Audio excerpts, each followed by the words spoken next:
Right, we're going live now. We are live. Hello, everybody. Thanks for joining us for our second isolation live stream. That's it. Yeah, Second sure. of 100. Yeah, maybe. Who knows? Government's told us that we're going to be locked up for at least another 4 weeks under the same level of restriction. Yeah. So kind of looking forward to that. Sean, how you been in the last week? Up and down. I will admit I kind of had a bit of a, but I pulled it back up. Is this all euphemisms or? Yeah. Yeah. It was a lot of no. I'm good. Boredom's getting to me a bit. I did buy a Dungeons and Dragons starter kit. Never played Dungeons and Dragons in my life. Don't have any friends currently within walking. Spoke to my housemates and they were like, "Oh no, never. We'll never play that. Fuck off." Like, okay, fair. So that's sitting there. So I'm gonna have a bit of a play with that. Yeah. You find ways to pass the time. Yeah. It's true. How are you? Let's see if good. I saw my cat in the background. I thought, I wonder if he's going to start licking himself on cue again. Does that? But speaking of licking one's self, we have some guests today. I don't know why that's a segue. So we've got our friends from the Nerd Academy podcast that are coming in. But before I let them in, I'm going to let them in one at a time and they will introduce themselves. Before I let them in, just in case, I want to remind everyone that this live stream is not intended for children at all. I have to say that for the sake of YouTube. There will be swearing. There won't be any hard swearing, but there'll be some swearing. And let's get on with it. We're going to talk about a few things, but before we do that, let's start meeting the guys from the Nerd Academy. Let's start with Jared. Hello there. Oh, there's the lightsaber. Okay. Oh, there it is. How are you, mate? I'm good, man. How are you guys? Yeah, good. Hey, you're not on center at the moment, but that might change when I add in Professor Levi. There we go. Everyone. Yeah, much better. Hi. How y'all doing? I'm stoked. Stoked to be here. Yeah. Awesome. Yes. Well, there's someone else that might be stoked, and I believe it is number 3. That is Connor. Hello there, everyone. How are you? How are we all? We all good? We've all seen the Clone Wars, I'm assuming. Yeah. Oh, yes. Jazz? Oh, wow. Oh, I'm so excited to talk about it. Cool. We will talk about it. I wanted to just do something very quickly because you guys have, how old's the podcast now? Because I mean, obviously you had a podcast and then that wasn't a thing, and now there's the new podcast. So one of the three of you want to give a bit of a roundup of how that all came to be and what you guys are up to. I'll take a point on that one. We were obviously Connor and myself, as well as Travis Grossman, Spencer Simpson, Joel Basenbach, and Mike Doling. We were all part of the Do Back Discussion Network. We've since parted ways with those guys. We decided to go out and do our own thing, and at the beginning of the year, started the Nerd Academy podcast. We have a small network of our own now. We have the Nerd Academy podcast, naturally, which is our show where we cover mostly comic book movie news, stuff like that. Basically everything that isn't Star Wars, and then we do all the Star Wars stuff on Knights of the Nerd Republic. And then we have a slice of lifestyle show called Campus Life, in keeping with the whole Academy aesthetic. It's a lot of fun so far. New adventures, new horizons. We got to bring on my old buddy Levi Baum, the professor himself, which was nice to get to expand the ranks a little bit, and Connor was gracious enough to come along with us for this experiment and adventure. Fantastic! Fuck yeah! Well, mate, congrats on congrats on that. That is like a big epic journey, and like starting things from scratch. I mean, as we all know, starting things from scratch is a difficult thing. Not envious of having to start things from scratch once you'd already started and had things kicking and rolling and all that. And it was a culture shock, to say the least. Yeah, I bet. But hey, it's new. Exactly. It's yours, and you can do what you want. It's yours, yeah. Yeah. I have to admit, if Matt turned around tomorrow and said, "I think we're going to pack in the Blue Bantha Milk Co. and we're going to start something else," I'd just be like, "Right, well, this has been fun knowing you, but Lose my number, Matt. Yeah. I kind of feel the same. But hey, I mean, like, we kind of feel like that sometimes, like, just in general. It's like, you know, like, you drop a video, you do something, and it just doesn't go like you thought it would, and you question it, and you go, fuck. Yeah, it's like, that kind of fear.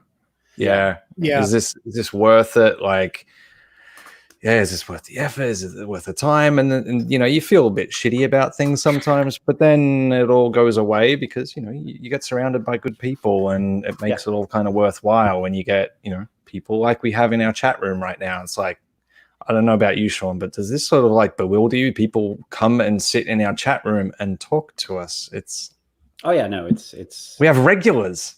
Yeah, we have regulars. I just got a Facebook message from Andy Campbell, and he's just like a picture of him watching us on TV, and you're like, oh yeah, okay. Like, you know, we do not deserve that. We're a pair of fucking idiots who just kind of are stumbling through, and people are like, showed our what else have nipples these on our fucking last idiots got to episode. say? So yeah. That's the mild anxiety I feel from time to time where like it's nothing to do with the other people, it's just me, where I'm like, I'm an idiot. I don't understand why people would want to hear my idiot opinions on superheroes and space wizards, but here we are. No, like, I'm kind of the same way, Jared, with just what I talk about with Star Wars. That's pretty much my area of expertise per se. So yeah. Yeah, you know what? It's easier when you have a bunch of people to be idiots with you. Yeah, exactly. We're all collective idiots. That's it. I didn't say that. Let the record show. I am not related to the rest of the Nerd Academy. They said they're idiots. Oh, I'll say it. I'm saying it, and I'm proud of it. Yeah. This is staying on the internet. Like, you can just take a little sound bite out of this, and you can bring it up whenever you want. Like, I'll give you the recording if you want. You can just add it to a mixer and have a hot button when you're doing a show. And you know what? Like, we're idiots. We're collective idiots. Let's do it. Yeah. I'd love that. Yeah. We should change the name to the Idiot Academy now. The Idiot Academy podcast. Sorry, I'd bring up this comment from Michael Condon. Yeah. we actually had Michael on our show. Yes, we did. On Knights of the Nerd Republic a few weeks So now you ago. know what to do, or what not to do, I should say. Yeah, what not to do. Yeah, take that, Michael. thanks for being a patron, Michael. Who's the idiot? You pay for this shit. Oh god. All right, let's kick into it. The Clone Wars. Best Everyone's episode of the season. So yeah, that's probably the best way I can describe it, Jared. And not only because, I'd say it's the best, not only because my Star Wars mother showed up in like the opening, who is Depa Balaba, but my Star Wars wife as well, Ayla Sakura, showed up for like a second or two, and I was stoked. Needless to say, I'm going to take that stokeness away from you real quick. That's Did fine. you notice that they're already on the planets of which they die on? Yeah. God. Yeah, that's true. Flo was in a starfighter, and it is very clearly Felucia behind. So they do not leave those places that they are on. They do not. Yeah. No. Yeah, I noticed that, Jared, but I didn't want to like think about it because I didn't want to get depressed. Well, now you got to think about it. I mean, talk about it as well. Yeah, and talk about it. I mean, so like they're obviously they're going to tie this in very hard at some point. Maybe, maybe, or maybe not. Maybe it's just setting. Maybe it's just setting a timeline. I think they definitely will, because when Anakin and Obi-Wan said, "Oh, we have to go to Coruscant to save the Chancellor," I was hyped, and B, I was like, "Holy crap! This is definitely crossing over into Episode 3," which I really liked, and I'm really hoping that we get some footage of Anakin and Obi-Wan on Coruscant. Although I'm not really like thinking we won't, but because it's the Siege of Mandalore arc. But I'm hoping we get at least something. Yeah, yeah. I think like maybe some recreation or something like that, like just little snippets of it, and you're like, I know this thing, like from the 2003 series and everything. Yeah, I do wonder what's going to happen in the next 3 episodes, because Ahsoka has already come face to face with Maul. I know. I didn't think it was going to be this early. So, I thought it'd be like in the third episode or so, at the very least, that they'd come together. That's just what I thought personally. So when it happened, I was surprised. Well, it blows it wide open now because you are sort of like, well, there's two things. Going back on the other conversation, I think chances are now Anakin and Obi-Wan, we just won't see them again for the rest of this arc. Yeah. And that's it. You're sort of like, okay, well, if you want to follow what they do next, watch Revenge of the Sith. Yeah. But I think from what we know, the Siege of Mandalore and what we know where the plot's going and all that, we're definitely going to see Order 66. So maybe that's the big moment of this arc. Like that's you get kind of like the first two are maybe very Maul centric and the last two are going to be very 66 centric or something like that. Which would be fair. But it was the best bit of Star Wars I've seen, I think, for quite a while, to be honest. That moment when the doors opened and all the clone troopers had her markings on their helmet. That was a mess. That's the most I've been moved by Star Wars for far too long, to be honest. I was just sort of like, oh shit, that is gorgeous. That is perfect. Just great episode. And that got me. When I can't remember who it was. I think Admiral Yularen, when he mentioned the word fulcrum, I literally just lost it. I just freaked out. I was like, holy shit. But then like to back that up as well, and it's like, oh, Fulcrum's getting in touch, and like, oh, Saw Gerrera? You're like, oh my god, there's so many things happening. And so organic. There wasn't a sense of they were just dropping names for the sake of it. I'm like, yeah, this all works. This is making the story bigger rather than smaller. Fan service that actually matters. Yeah, it worked. I like subtle. that. Right. Not like smashing it in your face. It was not enough to make you go, huh? And go, well, I know this familiar thing, and it's like, oh no. Because that's how it was.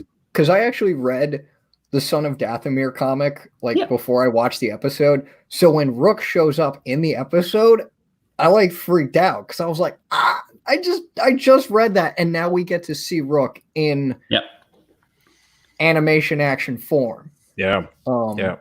So, but I also loved another quiet moment of mine was when Bo-Katan and Obi-Wan were verbally sparring, and she goes, "I thought she meant something to you," and I'm like, "Just twist the knife, why don't you?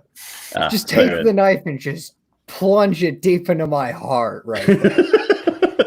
Oh God! Well, the one thing that really caught my attention, especially with the beginning of the episode, was that I was expecting the Revenge of the Sith tie-in to happen nowhere near this soon. Yeah. No. I did not think the second episode at most. Yeah, I didn't realize that essentially the first 20 minutes of this episode. Sorry. You're good.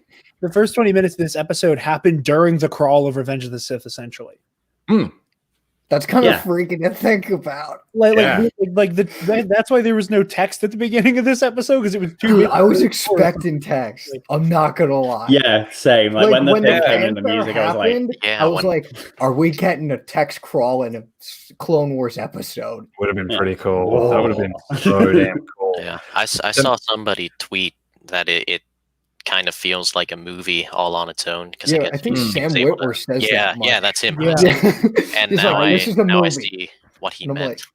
I had the temptation to just skip this and wait for all four of them and just blitz it as one thing. But I was like, no, I'm too in deep with the nerds and the idiots that I won't be able to escape it. Yeah. So maybe afterwards. I mean, maybe someone who knows how to do editing very well. No, this way. Sorry. Might be able to recut this episode into Revenge of the Sith and see how that works out. Well, because that would work. One of the things that I'm really hopeful for with this, especially as somebody who I didn't finish it, but I did read a good bit of the Ahsoka novel, and I remember in the book, there's the big fight with Maul, and I mentioned that at the beginning. There's the fight with Maul that we already know the outcome of. But then it transitions into the clones trying to kill her. And I'm really curious if we're going to get, especially because I feel like I said earlier, all of us realize that what we imagined the pacing of this arc to be is out the window. Yeah. like okay, fast, Revenge of the but Sith, there's some slow moments. yeah, like by the time this episode ends, Obi-Wan and Anakin might already be on the invisible hand. Yeah. That's really freaky to think about. Like, it's cool to think about, but also like freaky at the same time. So like, but like, and that's the thing that just keeps rattling in my head is like, what's happening on Coruscant right now? Yeah, dude, same. That was in the back of my mind. So like, since we don't know exactly what the plotting of the episode is going to be, or any from this point on, I'm curious if like the next episode is trying to evade Maul long enough to confront him. The third episode will be the fight with Maul. And then episode 4 is Order 66. Yeah. Like just carte blanche. Like, escape. What was that? Yeah, Ahsoka's escape. Yeah. Yeah. Like, I think it does bring up the weird relationship that Star Wars has to time. Because I know there's always that thing of like, how long does Revenge of the Sith take place? Because, the duration. Padme sort of like semi-pregnant and then giving birth. You're like, okay, well, if a few months passed. But then if it's the Siege of Coruscant to Order 66 is the space of time that the Siege of Mandalore happens, then she's super pregnant. So then how long does Revenge of the Sith last for? So maybe they might jump over that and put Ahsoka in a jail cell for a bit, and be like, okay, well, she's been in jail for a trimester of a pregnant woman. Weird way to measure time, but whatever. Yeah. And Star Wars definitely has that weird relationship because, like, I can't remember if it was Pablo Hidalgo or Matt Martin that said something like the entire duration of Revenge of the Sith is like a few days, or I want to say a month, maybe. I don't know. I'm just spitballing here. I could be completely wrong, but like, I don't know. I kind of like that Star Wars doesn't have that like definite range of time, because it allows more freedom. Like the years, I think, are just probably the best thing for me, at least. 25 to 22 BBY or whatever, just as a placeholder. Those I like, but like if you had to like if you started to like put down like hours, minutes, and days, I think that would just get too scientific, and I don't think Star Wars needs that part of science in it. I think you can always just put it down to, I always put it down to either, okay, if you're worried about time passing, it's when they're in hyperspace, so it's boring, you don't need to see it. Or places like Act 2 and Dagobah, because they're so heavy with the Force, time moves weirdly. Or just don't think about it. Yeah. Oh, thanks, Rural Farm Boy. I really. Oh, there you go. It takes place every day. Awesome. Yep. Yeah. I can always count on him. So, and like, I don't know, me personally, and I think there is a really interesting give and take with over the course of time that Revenge of the Sith takes place over, because if it is over the course of a few days, now we can have the Siege of Mandalore arc exist. Yep. However, one of the reasons I always liked the couple months interpretation was it gives Anakin a lot of time to stew. Yeah. And like and the idea that like he has the first vision of Padme dying, and it's like, okay, that was weird. That made me uncomfortable. Never want that to happen again. And then like it's happening over the course of a couple months. And then like it's the mixture of the Jedi don't trust me anymore. Quite frankly, I don't trust them. Padme's on her deathbed. Even if I could help her, it requires me outing myself to them. What the hell am I supposed to do here? And then he finally snaps. Yeah. And I like that idea that like it's Anakin slowly losing control of his life that results in that like, well, look, like killing kids is the only option. The big oh fuck moment. This is the answer. Yeah. I mean, that is an answer for most things. Yeah. I mean, Speaking of which, we're out of milk. Yeah. We're out of milk. Kill the kids. Speaking of which, Jared, with the whole like calling out the Jedi, that's another thing I really liked in this episode. That when Ahsoka called them out in front of Anakin and Obi-Wan, I was like, that felt good. Yeah. Oh, this was perfect. I also just loved how taken aback Anakin was at Ahsoka's like maturity, because I don't think he expected it, and he's just like, oh shit. But also he realizes that it's her, like he thinks the same way. It's like, oh shit. Yeah. And it's that little moment of recognition, I think, to be like, oh yeah, we agree. We kind of agree, but I can't. Sorry, really. Obi-Wan. Yeah. Yeah, I can't say that. Are we saying that do Ahsoka much. causes his downfall?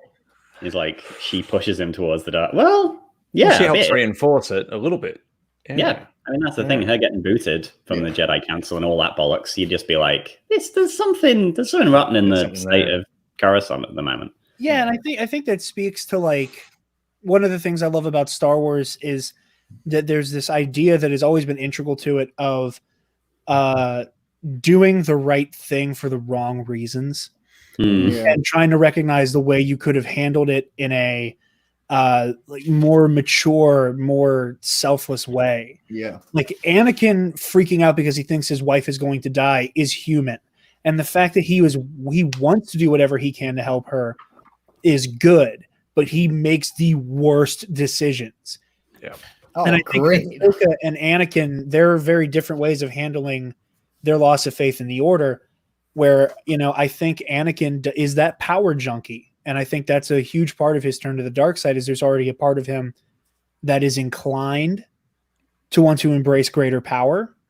Yeah. And I think where Ahsoka's just like, maybe this life isn't for me anymore. Like he's like Anakin, the way you describe it, Jared, he kind of reminds me, him and Seer, sort of similar in the fact that like they sort of come to the dark side easier. They go down towards that darkness like easier. But like Seer, it was a moment of absolute tragedy and just anger at seeing her Padawan turn towards the dark side and become an Inquisitor. But Anakin, I think it's just always been just maybe a combination of Palpatine's manipulation and just who he is as a person. So they're like sort of similar. And I love that they both realize that they know this isn't the right thing to do, to turn toward the darkness, especially with the one line in Attack of the Clones when he says to Padme how he killed like all the Tusken Raider families, women, children, and men. And he says, I'm a Jedi. I know better. I'm better. I should be better than this. Yeah. I love that line. Yeah. Well, yeah. and Same. I think that goes towards one of the things that makes Anakin's fall tragic is that like if you were to chart the course of the creation of Darth Vader, you see all these moments where it's like, this is how we got here. This is how we got here. This is how we got here. This is how we got here. Domino effect. Yeah, where you can go, okay, but like, let's take this one step. Let's take this back one step. What could we have done that could have prevented this event?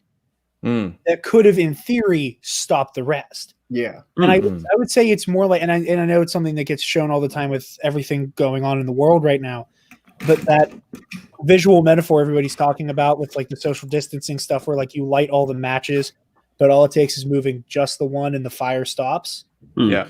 Like if you just have one instance of that match being taken out of place, I think you stop Darth Vader from being created. Yeah.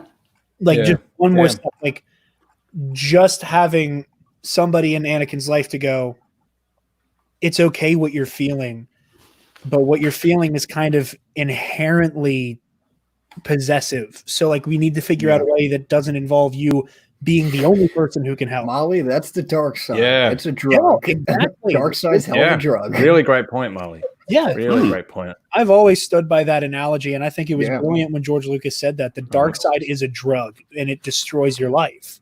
Yeah. Solid point, Roar Farm Boy. I love that line too. Yeah, it is fantastic. Jared, you may have actually just segued into something else here, and I'm going to bring it up. So we talk about like the saga being this, at least up to episode 6, seeing this long cataloging of a series of events that show what happens to Anakin. When we meet Kylo Ren, all those things have already happened to him. Do you think that that's part of the reason why maybe some people have a harder time associating with a redemption arc for Ben Solo because we haven't seen any of that stuff and we're getting the backstory retrospectively?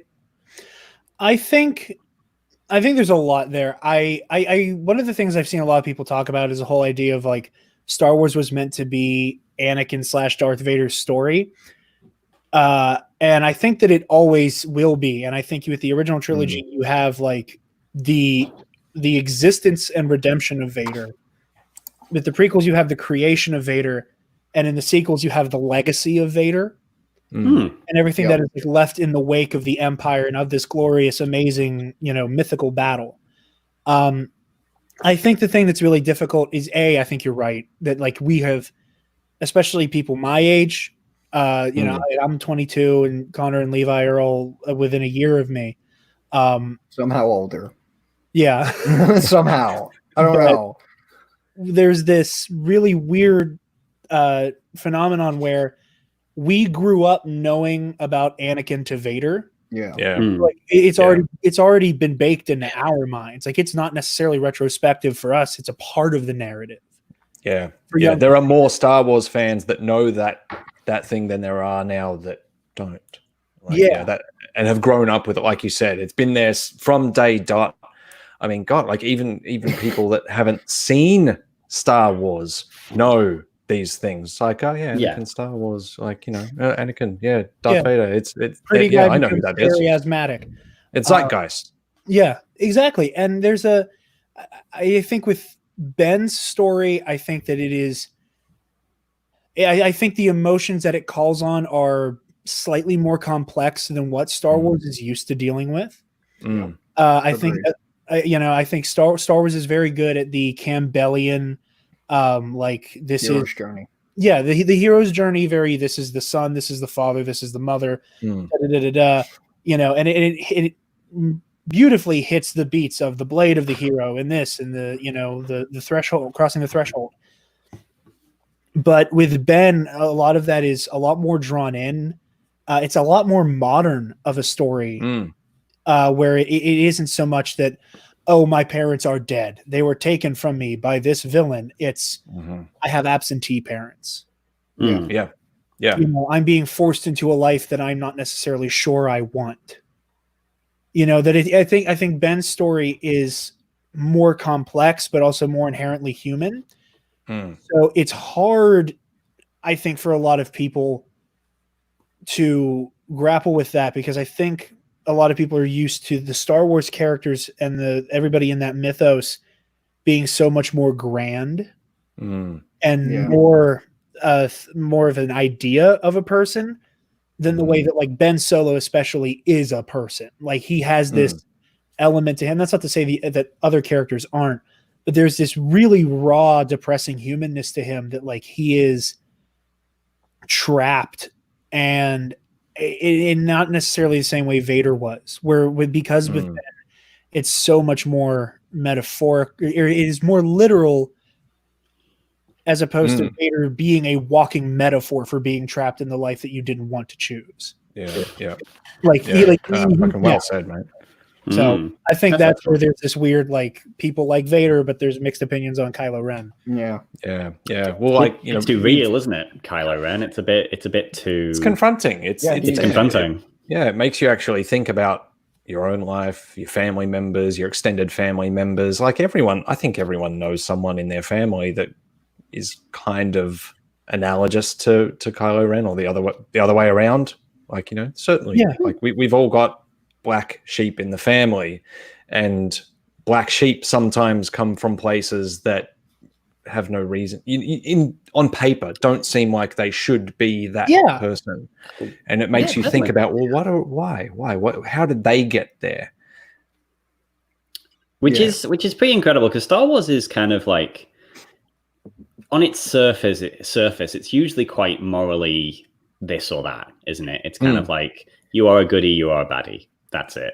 So the idea of a character who comes from the goodies but is a baddie but isn't sure about his baddiness, it's like Jared said, it's more modern. It's a more modern take on it. Sorry, I'm back. I'm the wrong way, so I'm getting myself. But it's like we're seeing a lot of that in like the MCU, and you've got like villains who people are quite sympathetic towards, because we're not presenting this sort of like black and white villainy anymore. Yeah, like people have quite, like, a lot of movies are doing it now, where you are stuck with this thing of like, you got to end up sympathizing with the villain, and then it's quite confronting, and I don't really know what to do. Just give me a black hat, that's it, But at the moment, it's a lot of gray hats. Yeah, and I think that there's something to be said for the fact that a lot of Star Wars media, the ones that, even if they do it on a very surface level, if they don't really get into it, it's always the stories that, even for a little bit, make you question if good and evil are even make any sense. Yeah. That the second you bring that question up in Star Wars, you have already made the story so incredibly complex in a way that a lot of the other material isn't meeting that threshold. Like Knights of the Old Republic immediately becomes more complex the moment you are told, oh, by the way, you murdered a bunch of people because you're actually Darth Revan. Spoilers for a game that's 20 years old.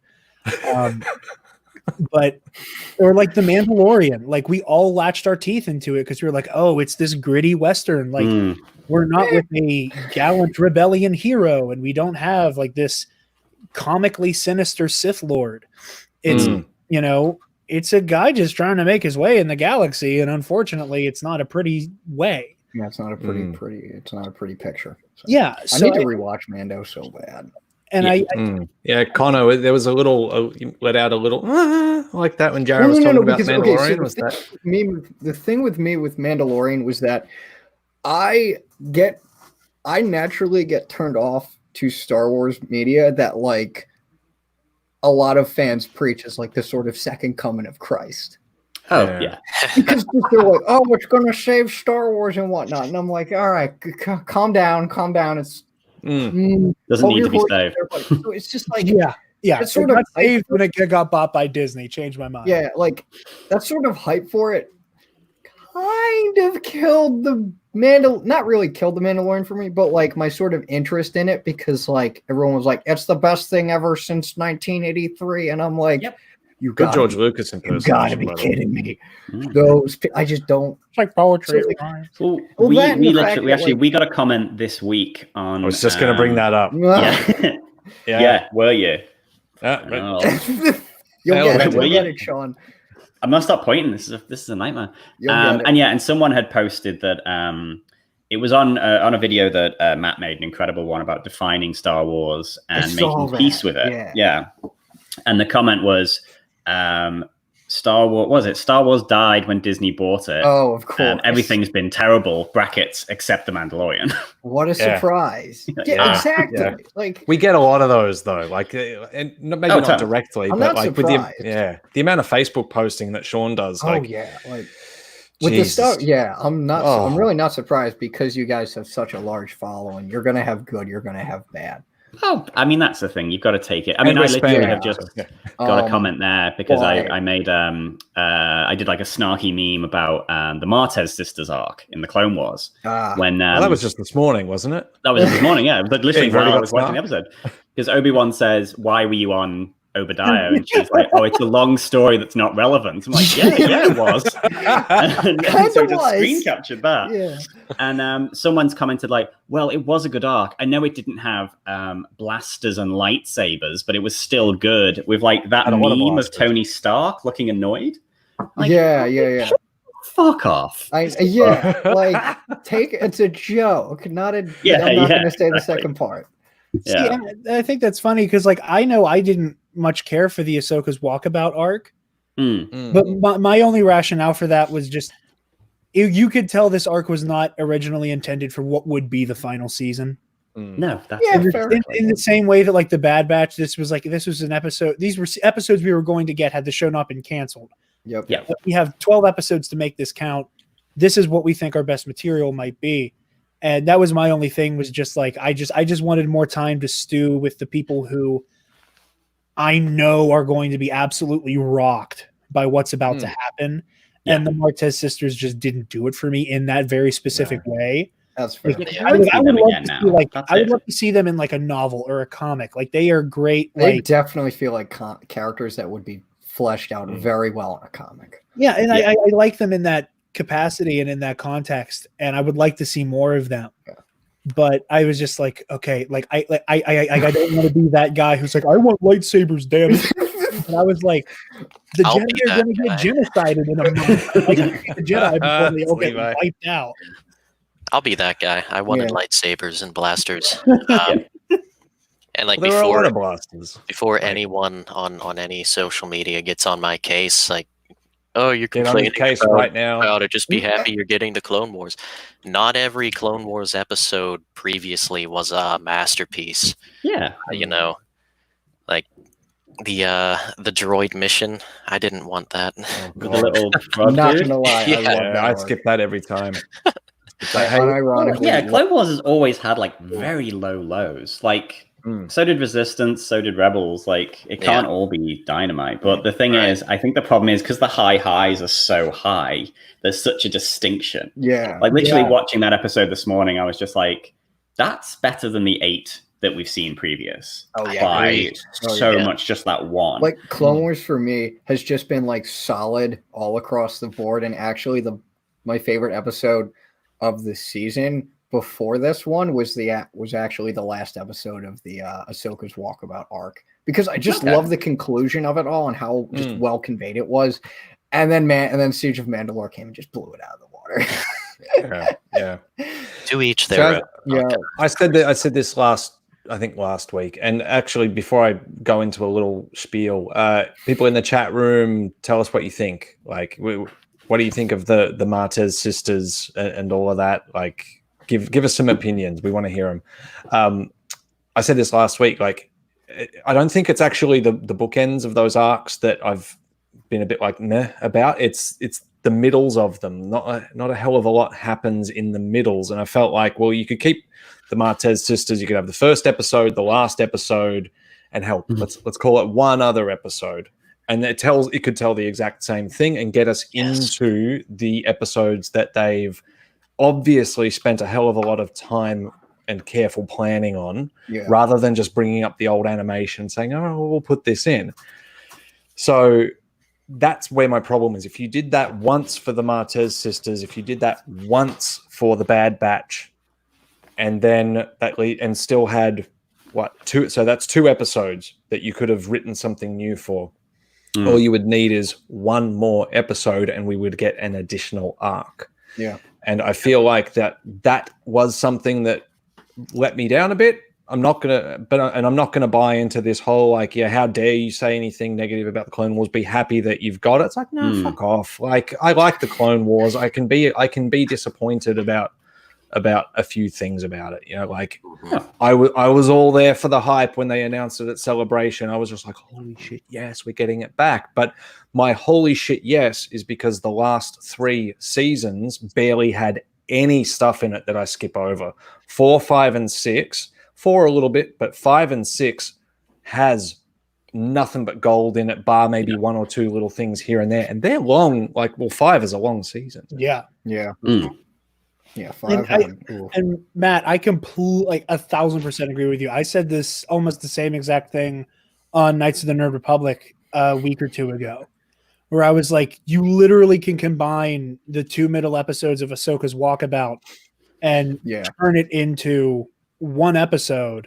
Yeah. Yep. Or you can turn the first 2 and then the last 2 into 2 episodes of their own, and now you have room for, like, the one that I wanted to see personally was the one that was one of the unfinished episodes, but when Obi-Wan and Anakin are on Utapau. Yeah. The crystals of Utapau. And that was the beginning of the whole idea that the Death Star is powered by a kyber crystal. Like that, those episodes laid the groundwork, and then Rogue One was like, we're going to take this idea and run with it, and really double down on this idea that the Death Star is essentially a lightsaber. Yeah. Can someone answer Turbo's question? Now. When was Sharky McSharkface? I know that's the Mon Cala arc. Is it 4 or 5? 4, I want to say it's 4.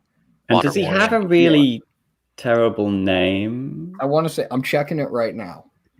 Oh, it's terrible. It's terrible. Jaws McBitey. I can't remember it, but I know it was terrible. Second. Yeah, I'll never forget that rewatching that arc because, I can't remember the prince's name. Lee Char, King Lee Char. Yeah, is a prince in that Clone Wars series, and then in the Darth Vader comic written by Charles Soule, he's the king. Yep. And so when I rewatched that arc and I saw Prince Lee Char, I was like, holy shit. He's This got a is the really type of cool arc connectivity that reach gets me arc, 'cause hyped. he's in some other stuff as well. I think he's in the Star Wars main He was. series. He Yeah, and was. he's on life Yeah. support, isn't he, at that point? Like, so Yeah. it's like kind of a cool. It's weird that Star Wars will do that. These characters who don't exist in the movies, and then have these incredible, like Hondo, like Saw. Well, okay, I know Saw Gerrera's in the movies, but you get a lot of his Yeah. story around, which is cool. I liked yeah. I liked Captain Akbar in the Water War. So Yes. continuing Yes. the trend of him, saying the obvious in the movie, it's a trap, and that's been. And in the episode, it's an attack. Okay. Oh, but he's not a It's a man. shark. Sharky McSharkface. His name was Riff Tampson. Thank you. I knew he had like a ridiculous like 1950s bully name. Well, he sounds like Biff Can you Tannen. repeat that? It does sound like Biff Tannen, which Riff I think would be, Tampson, if you yeah. looked at the Riff trivia, it's Tampson. probably the reference. I don't Jared, mind it. There's When quarantine's over, you want to hit up Rip Tansen. yeah, he sounds like a drug dealer. Yep. Literally. Gotta go see Riff, get some death sticks. Yeah. Last- That's probably where what's the guy from episode 2 that goes, you want to buy some death sticks? I can't remember his name. Sleaze and Largo or something, Yeah, isn't it? that's where Sleaze- he yeah, probably or got something. Sleaze bag from in Sleaze Riff bag. Tampson before Yeah. Riff became a separatist general. Incredible. Incredible. Last thing I want to say about the Clone Wars, then we'll move on to what do you call it? That upcoming series, and we'll talk a bit about the Mandalorian. There's going to be this behind-the-scenes thing, which we might all be a bit hyped for. In rounding out the end of the arc, so I want to fast forward a bit to where Ahsoka first meets or sees Maul in Rebels, Okay. because there's that battle there on that planet. Malachor. Malachor. Okay. Their relationship in that, from memory, and someone might have to refresh me on this because it's been a while since I've seen it, they're not like at each other's throats the second they see each other, are they? Yeah, Like- I don't think so. They're sort of No. like respectful enemies. I wanna say. Ahsoka's not happy to see him, but Yeah. Maul's Yeah. not shocked. Not- that she's they not got him. eager Gonna to make put an this enemy in of his him. face. Yeah. So what do you think's going to happen in this that would allow that to happen? Whew. Or do you think that there's going to be something in this, like maybe this big fight that we've been waiting for between the two of them is not going to be all that much? They've maybe done motion capture on Ray Park. It's going to be pretty big. I He heard did from have a one knee of the- replacement, didn't he? I heard from I saw So on did Maul. Reddit that the headline was like that they used. So did Maul. Good God. That who was it? They sort of used not Ray Cap. Damn it, Ray Cap, no, I got it. Ray Cap. The Mopar. Yeah, we're combining them. Ray Park mocap more of as a guideline. I didn't read the full article Yeah, because okay. I just forgot because I still had to watch this episode. But like, that's interesting that they're just like we used it more so as a guideline than him actually like. So I'll have to like Interesting. read it. And, Yeah. so Maul might spill the beans about who Palpatine really is. Maybe. Ooh. oh yeah, that's That, true. that would give Ooh. Ahsoka an opportunity. And he especially Yeah, has a from lot clones, maybe. against Palpatine, not only because of when Palpatine overtook him in Mandalore, but in Son of Dathomir. Spoilers Yes. for anyone who hasn't read Yeah. it, but whatever. Grievous I want to say either Grievous or Palpatine kills Mother Talzin. Grievous is the one. Yeah. Yeah. And I was like legit shocked because I was like, oh, I thought she wasn't dead. And then I realized in season 6, something weird happened with her. But like to me, just seeing that I was just shocked. So, so yeah, he definitely has He's got huge reasons. grudge against her. Yeah. It'd be kind of cool, wouldn't it, if like he reveals it all, and maybe the last episodes are Ahsoka racing to try and warn the Jedi or something, and she fails at it or something like that. Ooh. And that's it. It's like it What ends if, on Order 66. What if that's shot in the trailer when she's in hyperspace and she sort of like, does this with her forehead and she just sort of is feeling maybe a virgin in the Force, and that virgin's being Order 66. And she's on her way to tell the Jedi Council, hey, this guy that we thought was Chancellor is actually the Dark Lord of the Sith. So I wonder. Yeah. But I'm excited. Yeah.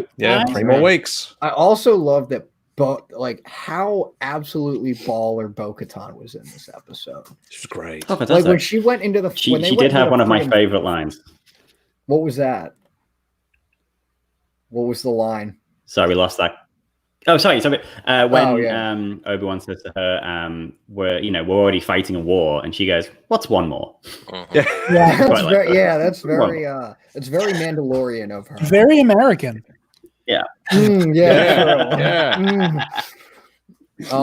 But I also loved when she just was like kicking the crap out of Maul's Death Watch commandos in the throne room. Yep. So very cool. And then friggin' Almec says, you're not the politician like your sister was, and she's just like ignores that and just shoots a laser right near his head. Tell me where Maul is. Yeah, I'm aware I'm not a politician. My blaster told me so.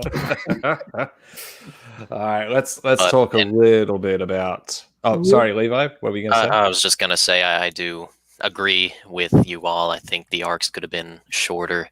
I am really biased because I wanted to see the passing of the torch as far as bounty hunters go. I wanted to see that Western standoff between Cad Bane and Boba. Same. Yeah, because I saw the deleted scene, the unfinished artwork for it. That gave me so much.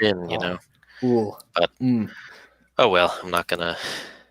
Would this be too cheesy, or would this work if like the show goes as it goes, but then like it ends, and then you do have like kind of someone doing narration at the end, and it shows you a bunch of characters doing things all around the galaxy? Like, I think that'd be. I don't know. I'd love. Yeah, Ahsoka's kind of giving a speech about the Empire's there, but there's still hope, and it kind of like shows you. And it shows like what people do during that. It would be like the dark, like the good guys lost version of the Endgame speech. Yeah. Yeah. Like the message Tony leaves behind, like just that, like we won, we did it, we win, powerful light, powerful darkness kind of thing. Yeah, that whole spiel. Yeah. I wanted to say real quick before we move on past Clone Wars. Favorite moment of the episode for me was the fact that Clone Wars had the audacity to do a Last Jedi parallel. Dude. Yeah, in the beginning. Anakin walking out and like the way that like it's shot the same way as Luke. Yeah. Oh yeah, dude. Yes. The framing was almost perfect. The way it was shot and edited, I was like, no. That opening is right now. Ooh. Yeah. If they'd done a thing of like someone shooting at Anakin and he'd done a that would have been too much. That would have been because that would be so in character for him too. Yeah. Cocky as shit. I love that. And actually, I will throw one extra little thing into that. The first scene introduction of Obi-Wan is beautiful. Oh yeah. Him just like coming in, boom, and then that's so close, like pan up to his face, and him like turning around. I'm just like, yeah, I'd fuck that dude. Like, yeah, look at that. That was the first 2 minutes, and as soon as that happened, I was like, this is going to be okay. We're in for a ride. Yeah, this is going to be amazing. Like. Yeah, and it was. Let's get on to the next topic, which was the upcoming series for the Mandalorian behind the scenes. I know that was announced just a couple of days ago, and they're going to release it on May 4th. So that's going to be our present for Star Wars Day while we're all sitting at home. How are we all feeling about it? I'm excited. I mean, I just need to rewatch Mando, but like then again, I need to do a lot more Star Wars and get off Jedi Fallen Order. Oh, you're still never gonna happen. It's never gonna happen, but one can hope. So, but yeah, I'm excited for it to see like the behind the scenes documentary of how they just constructed everything, especially with how that new technology that they use. Like stagecraft or whatever it's called. The fact that they revealed that, I was like, my jaw just dropped. I'm like, there's no way. How can? And they do it in 3 minutes. They tell you, it's like, oh yeah, by the way, there's this revolutionary thing. Here's 3 minutes of us talking about it, and that's like, and it's like, 3 minutes. Yeah, 'Cause it's- that reveal video is tiny. Wow. Well, they did a similar thing on Solo, didn't they? Which I thought was amazing. Like they built like the screens around the cockpit. Yeah, that's Castle the early Rock. version of Yeah. it. Yeah. So when you watch Solo, and I think it's the first time that they go into hyperspace in the Falcon, and you can see it reflected in Solo's eyes and it's on his face, and it's like, shit, that's such a good effect. Oh my god! And it's so simple. For that scene too, like just the Yeah. fact like, this is Han's life now. Yeah. Yeah, Yeah. First time he gets to feel that. Yeah. so good. Beautiful. It's So many beautiful. Yeah. But yeah, like there's been a few things that I've been wanting out of the Mandalorian, and actually Sean and I were talking about this on Facebook Messenger the other day. Like there's not, I don't know why, there's a lot of episode recaps for the Mandalorian. Like people did podcasts and all and YouTube videos just recapping the episode. There is a plethora of, and sorry if anyone gets that reference, hats off to you. So there is a plethora of what do you call it, Easter egg videos and all this sort of stuff. But that kind of in-depth analysis of what the episodes are like drawing from, the storytelling structure and all these sorts of things. There's a couple of good articles about it, but there's not a hell of a lot of good content that dives really deep in video format. So we were talking about maybe doing a video essay on it. So I'm keen to see this behind the scenes because I want more of that stuff. I want to hear them talking not just about the tech, but I guess their ideas, their influences, inspirations, influences. Yeah, because it's a very different. It's not very different. I guess the Clone Wars does a bit of this like A plot only storytelling. Live action TV, like always A plot, B plot. It's very rarely A plot only. Yeah. So there's a lot I think that they could like dive into in that, but I've also wanted things like art books, like those pictures that they released. You know, like the dude, those were, yeah, they could comprise an entire art book out of that. Yeah, and I would want that. Yeah. I would hope it's coming. Like, actually, anyone in the comments, have you seen any news or anything about that? If they're going to release all that concept art for the Mandalorian, because like we've had digital versions they released every single week. Yeah, but yeah, God, I want that book in my collection. See, one of the things that I really want to see from this documentary is like just how masterfully they kept everything with the child under wraps. Oh yeah, dude. Like I just want to see at least one moment of Dave Filoni and or Jon Favreau just kind of have that moment of, we can't talk about this at Celebration, but they're all going to shit their pants. Like, and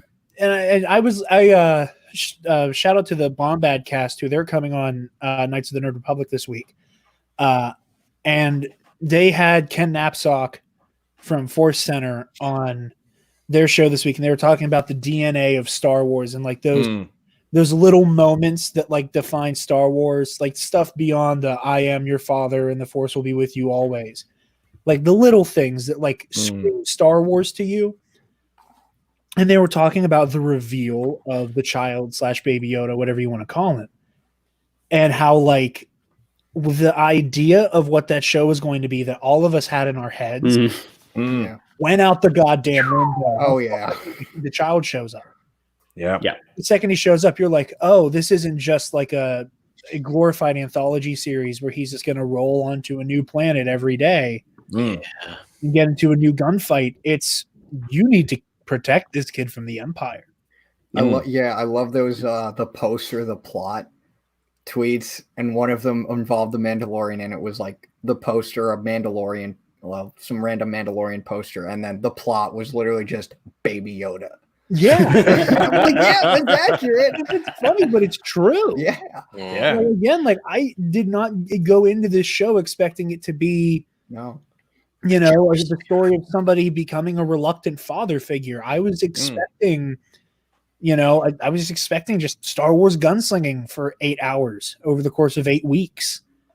So that's something I really want to see is like, everything going on behind the scenes there, like in a very boots on the ground way. Yeah. Especially because like Jason Ward did such an amazing job reporting on the goings on of the making of the Mandalorian. I won't name names in the process because I still don't think we're allowed to.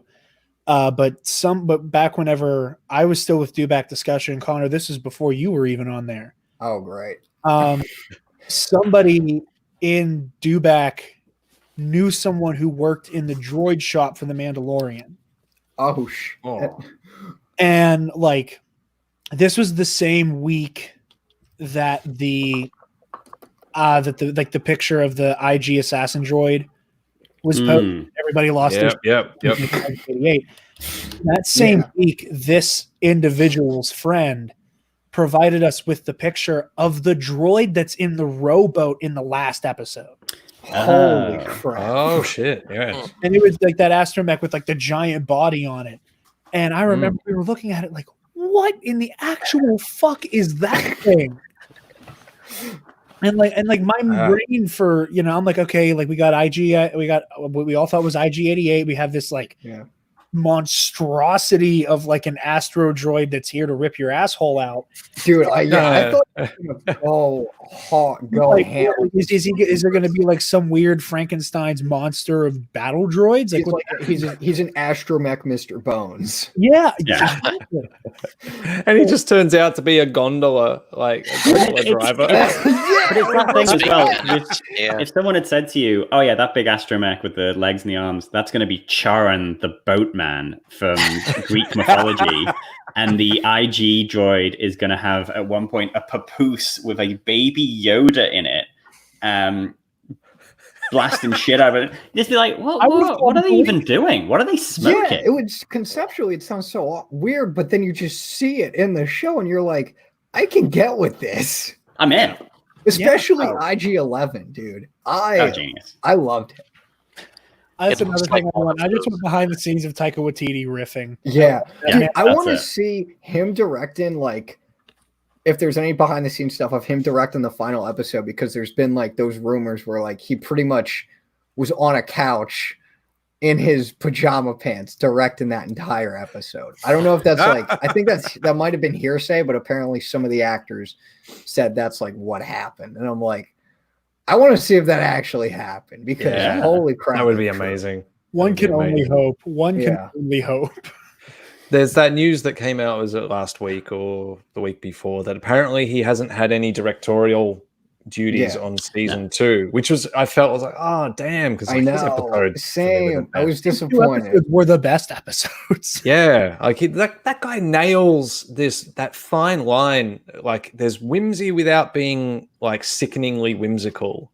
There's heart and like a contrast with bathos without overdoing it.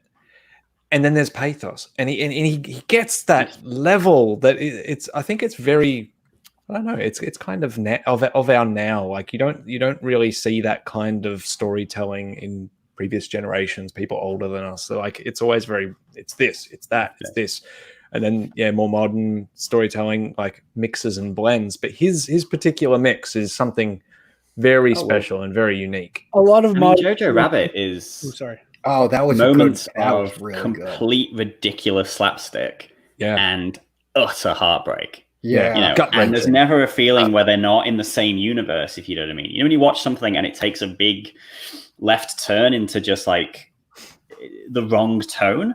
Yeah. I think he's just got that. He just knows exactly what his tone is and how to do it. And anything of his, Boy, The Wilder People, any of his stuff, he just knows how to tug the heartstrings or let them go, you know, and he's just perfect at it. But at the same time, I'm not too disappointed that he's not directing something for season 2, because it opens that up for someone else. Yeah. You know, so that's the thing. I was like, well, you know, if this is the caliber that they're getting and the show is now super popular, so you think like good big people are going to want to be on it now, then it's a sacrifice that you got to make. Yeah. I'm more intrigued actually about some of the casting, like the idea that Kyle Reese is going to be in it. Michael Bean. That was cool. And I like the idea that they're doing this thing of like, well, let's just populate the show with like 80s sci-fi character actors. Yeah, We're going to bring in even these action guys. film characters like Nick Yeah. Nolte. My God. Nick Nolte, Carl Weathers, Yeah. Michael Byrne. Yep. You know, it's these really cool dudes who have just like, kind of not had the same career that they'd had back then, coming back and doing these great performances because they can still do them. And give it to me. Yeah. No, I absolutely love that about the Mandalorian and in the fact that like it does maintain the aesthetics of the action fair of that era, but it doesn't feel deliberately like hamstrung by that. Like it's not like we're going to shoot this like you're going to shoot this to look like it's an 80s action flick, but we are going to maintain the polish and glam of the modern of the technology we have at our disposal. It's one of my favorite things about it. Yeah, fantastic. Yeah. Turbo just said that. Actually, let's go back a bit. So Michael Condon said that the Mando art book. Oops, wrong one. There it is. Mando art book, May 26, and then Turbo has said that it's not going to be by Phil. It's going to be from Titan Books. But can't complain though. That is true. Yeah.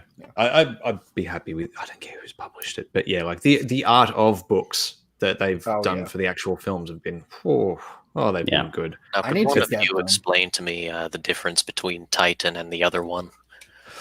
Well, okay, so not necessarily around like the quality or anything like that, but anything that's been done, it's actually by Abrams Books. So Abrams Books have done the Solo, Rogue One, Force Awakens, Last Jedi, Rise of Skywalker books. They also did the Making Solo, a Star Wars storybook, and they've been this consistent format. I tweeted about this a while ago. I'll actually grab it so you can see the difference between them, but they basically keep this one format and you put them all together on a shelf really well. But then, hold on a second, talk amongst yourselves. Okay. Is it just me or is Matt just like a total beta?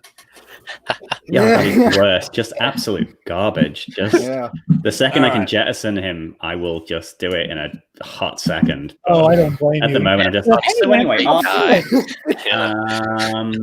Guy. All right, here. So I just got this the other day. So here's my Rise of Skywalker one. See. And now this isn't a Titan Books one, but this is Dark Horse. So I got the Art of Jedi Fallen Order. Now I'll just put them next to each other, and Connor's having have the same one. Somehow Nice. got it for $20. Yeah. So basically, the Abrams Books series are all this size, all about this thick, with some slight variations. They go together on a shelf beautifully, and it's for all intents and purposes, it's kind of a custom page size. This is just this is A4. It's just standard. It's basically A4 with a book bind on it. Fits really well on a bookshelf, but it's a different size to all of them. Yeah. And the Mando one is like that. I've sent you the link to the Amazon thing, and it's the same. It's a A4. Yeah. Okay. Yeah. So that's probably my only that's my only disappointment with it. So I just wonder why like if there's any advantages or disadvantages to like how Fallen Order's art book is structured to how like the movie art books are structured. Like is there like more space? I'm just guessing, is there like more space to show more art in the movie books because of the book design, or is it like kind of the same thing? Yeah. Is it more cinematic? Because it's not more cinematic per se, but like just it'll more, depend on the art format. Yeah. Yeah. If that's awesome. That's the tough thing. I mean, like, then you've also got little inconsistencies with things like the visual dictionaries and stuff like that. And I found that they get updated like every single year. Yeah, but like the ones for the movies, I found this out kind of just by complaining, and then someone going, "Oh, actually, mine are all the same size." So depending on which territory you bought the books in, they change size slightly differently, and it's just because. For whatever reason, I don't know. Now, I worked in pre-press a while back. Like, you supply art for something that's going to be done. So here's my InDesign file. It's got the page dimensions. It tells you where to cut the paper. It tells you where to crop and what to align to. If you printing and they're coming out in 2 different sizes, that means someone has had to do the layout twice.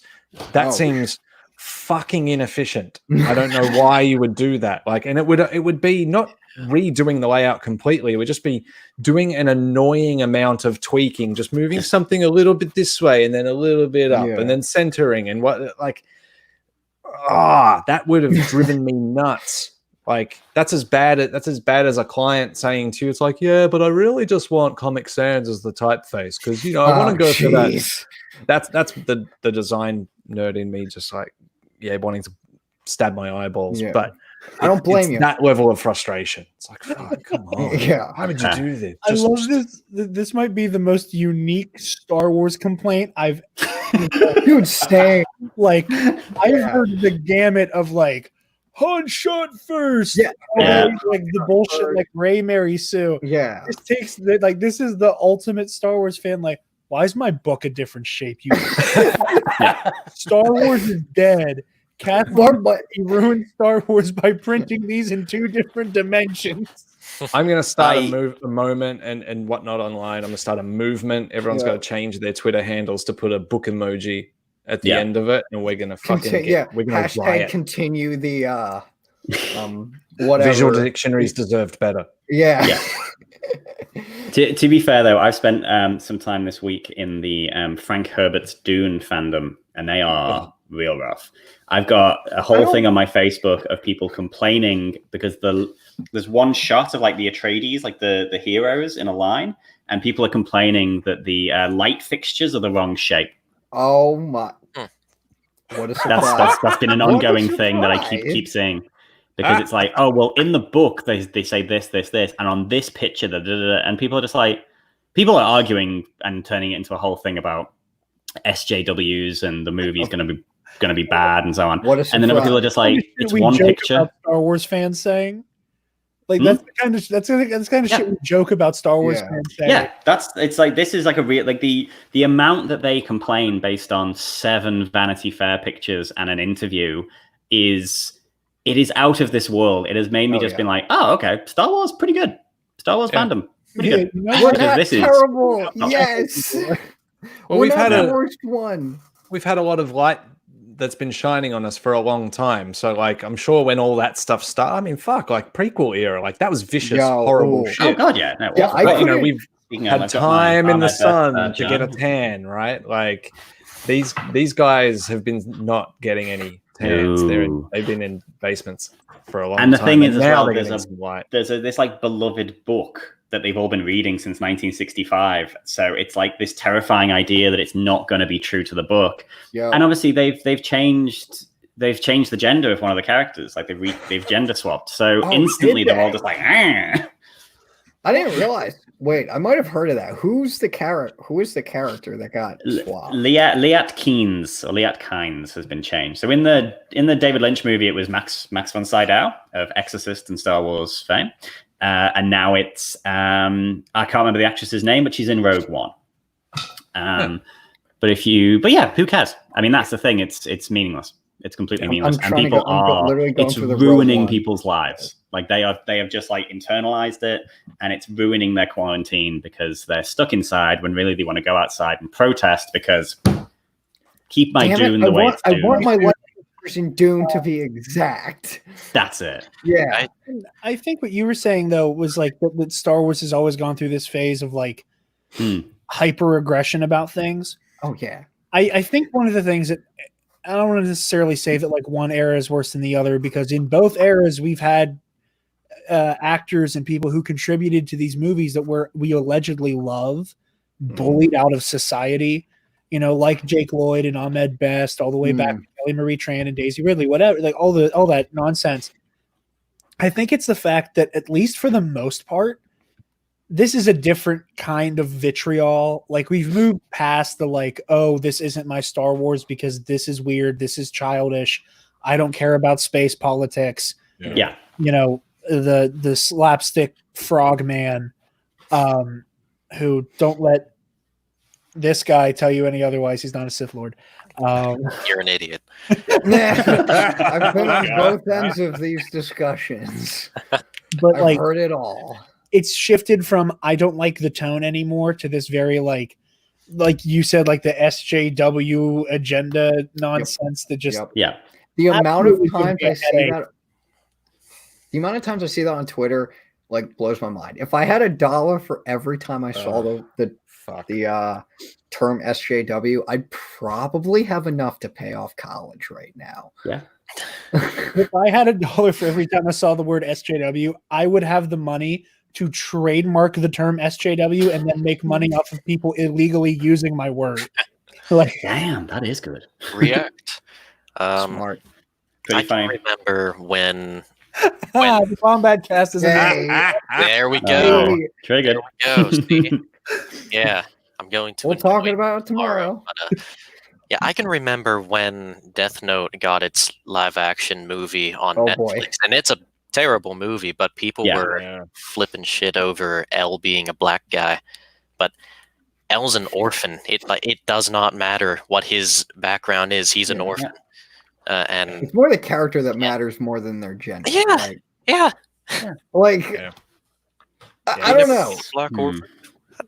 It's Like, if it's not defined in the book, cinematic masterpiece. then Yeah, that's a word for oh it. god.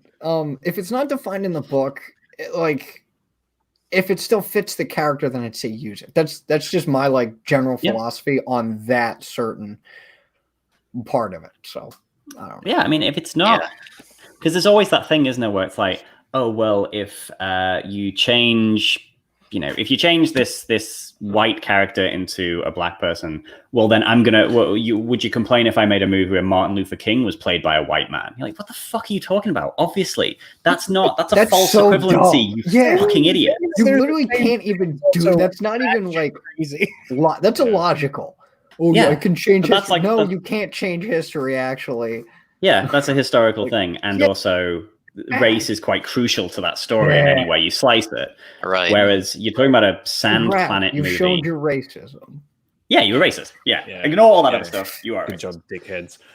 Oh. Hey, I'm looking at the time here, and there was a couple of things I wanted to do, and this is going to take some time. So at the end of last week's live stream, that's what you call these things, we jumped into our new Discord group and our Facebook group, and we said, what do you want us to discuss live? And I meant this week. A couple of people got it. So Caleb Bedford, who was in the chat room earlier, he's left. So basically, we've got a question from him. We've got a question from Semperfi Danny. Sean, have you got any? If you have seen any from Facebook, do you want to line them up? But in the meantime, what I'm going to do is I'm going to ask the first question, and we'll just do around the room, basically. So let's see how quick we can get through these.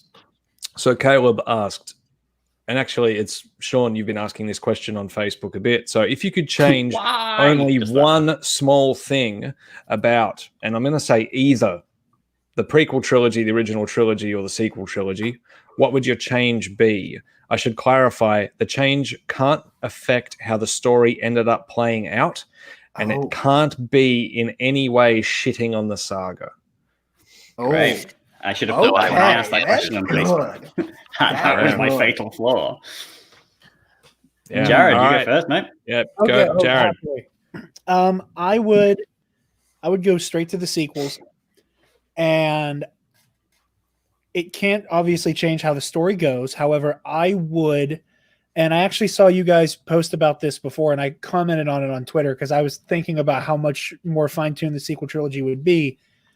If Palpatine's return was something that was established in some way in The Force Awakens all the way back, like I would take it, how I would tweak it would be that you don't do the whole we're going to wait till episode 8 for you to meet Snoke. I would just have Snoke be there in The Force Awakens, and that you have moments where like in the same way that Hux and Kylo come to Snoke to commune, I can't speak, communicate with him, you do the same thing where Snoke is having these, like, no one else is in the room, having these hologram conferences with an individual whose voice is distorted, and you could explain it away as like, oh, he's only hiding it for the audience. No, he's hiding it so that nobody walks in and realizes, is that fucking Palpatine? Yeah. Mm. You know, so like you have it distorted and just the voice, and have him talking to Palpatine and like, okay, this is the plan. Okay, hey, this might be that girl that we talked about, and just speaking in code to make sure if anybody's listening, they don't know what's going on. This might be that girl. We might need to do something. And then just having all of that stewing. And then by the time of The Last Jedi, Snoke is dead. And then you do what you guys had said, which I was thinking the same thing, where like you have the stinger of The Last Jedi be him arriving on Exegol. But yes, my boy. Like all of that stuff. Yeah. Where like, and I think that as much as I like The Last Jedi for doing really weird and different things in a familiar way, Yeah. I think leaning on the tradition of the middle movie ends at kind of a low point, the way that Empire does, like a low point, but a hopeful point. I think if you want to look at it that way, The Last Jedi is, I can't believe I'm saying this, The Last Jedi is slightly too hopeful. And if you really want to make it clear that the Resistance is like, we are going to die if we change soon, the best way to do that is then also have it be like, oh, by the way, Darth Sidious isn't dead. Yeah. Bye for 2 years. Yep. I'm back. Drop it there, yeah. Yeah. Well, I mean, you could have the idea that the last scene, obviously, you've got Leia saying we've got everything we need, cuts to the First Order. And if you had that idea that Snoke was communicating with him, you have a scene where Hux goes into Snoke's office or whatever, and the communicator buzzes, and when he presses it, it's Palpatine talking to Hux. And it's just like, you get this instant idea that something's coming, and then it ends, and you're just like, what the fuck? And then that's it. Yeah. Something like Actually, that. nobody really freaky if like the last scene cuts with Last Jedi, and before it gets to the credits, it's just black screen silent, and you just hear his laugh. Yeah. Ooh. Oh, like they did in the teaser. Yeah, like they did exactly Yeah. like they did in the trailer.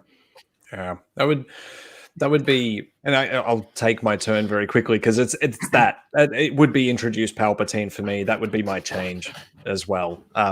Yeah, I would love to have seen them just do something that is like a double epilogue on there. Let it be The Last Jedi just as we've seen it, but then just do a little Change thing that at the end. one small thing.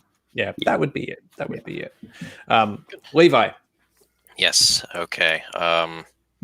So I've been trying to think of my answer, and I have two, and I can't decide which one. So very quickly, I would have liked the throne room scene in Last Jedi to not be so spoiled by itself.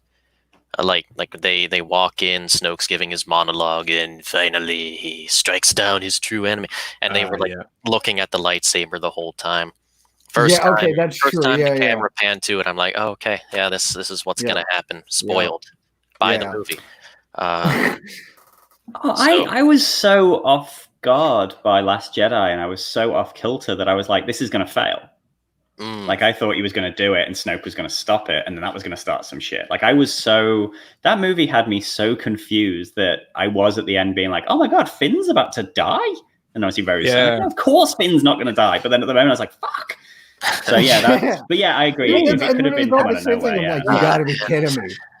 Maybe when Luke finally died, this is just this is what I would have liked to see. It doesn't really change anything.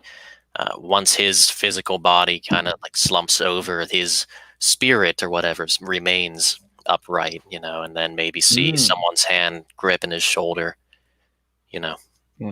Doesn't work like that, Jared. But you were setting your water down, but yes, that would have been cool. I think just some fan service though. Yeah, nothing too big. Connor? Well, Levi, that's a good idea too, because I know in the Last Jedi novelization, like right before Luke passes, it says like he hears a voice. They don't specify who it is, but they just say that there's a voice that says, "Luke, let go." I'd say that. I think that's Obi-Wan. Yeah, it could either Obi-Wan or although I could be wrong. I feel like that's been like confirmed by Jason Fry, but it could be completely wrong on that. I mean, it's something Obi-Wan said. Yeah. So That would be pretty good. For what I would change, I'm trying to think of something other than either introduce Palpatine earlier, or have the way he comes back be more intrinsic to canon. Screw it, I'll just go with Palpatine. I would change, like, so with the way he comes back, I don't like, I've come around on it, because at first I was like, yeah, on it, but like now I'm just kind of like oddly in love with it, because Rise of Sky, I don't know, it's weird, because like Rise of Skywalker to me feels like the most legendy of the movies besides Solo, and like I'm oddly satisfied with that, even though I've never read Dark Empire.